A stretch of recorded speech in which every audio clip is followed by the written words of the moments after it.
వరంగల్ భద్రకాళి దేవాలయంలో భక్తుల సౌకర్యార్థం ఆలయ కార్యనిర్వహణాధికారి శేషుభారతి చలువ పందిర్లను ఏర్పాటు చేశారు.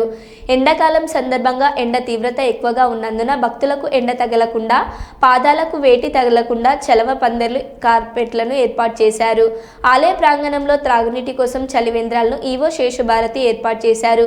చరిత్ర ప్రసిద్ధిగాంచిన భద్రకాళి దేవాలయానికి భక్తులు అమ్మవారి ఆశీస్సుల కోసం వస్తారని, వారికి ఎలాంటి అసౌకర్యాన్ని కలిగించకుండా భక్తులకు అన్ని సదుపాయాలు ఏర్పాటు చేశామని ఈవో తెలిపారు.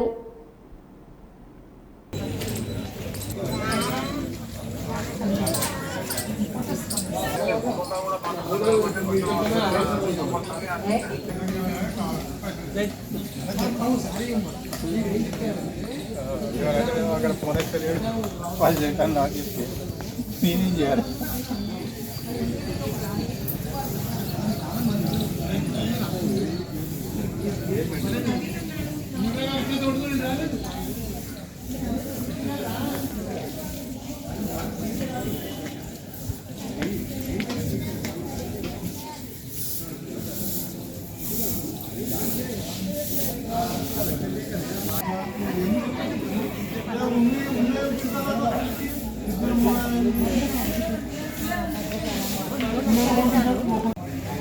భద్రకాళి శరణమమ్మ.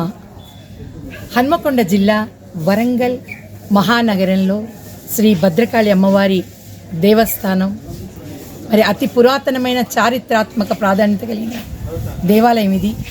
ఈ యొక్క దేవాలయంలో భద్రకాళి అమ్మవారిని దర్శించుకోవడానికి ఎంతోమంది భక్తులు ఇక్కడికి రావడం జరుగుతోంది. మరి వారందరూ కూడా ఈ ఎండాకాలం వేళ మరి ఇబ్బంది పడకుండా ఉండడానికి నిండుగా చలువ పందిళ్ళు వేసి వాళ్ళ కాళ్ళకు ఇబ్బంది కలగకుండా, వాళ్ళకి ఎండ తగలకుండా ఉండే విధంగా మరి చలువ పందిళ్ళు వేయడం జరిగింది. మరి మంచినీటి సదుపాయాన్ని ఏర్పాటు చేయడం జరిగింది. మరి కనుక భక్తులు ఈ యొక్క అవకాశాన్ని ఉపయోగించుకోవాల్సిందిగా కోరుచున్నాము. మరి ప్రతి ఒక్కరూ కూడా అమ్మవారిని ప్రశాంతంగా దర్శించుకొని ప్రసాదములు తినుకుంటూ ఎంతోమంది ఇక్కడ కూర్చొని మరి ఈ యొక్క అమ్మవారిని తలుచుకుంటూ ఈ చలువ పందిళ్ళ కింద ఉండడం జరుగుతోంది.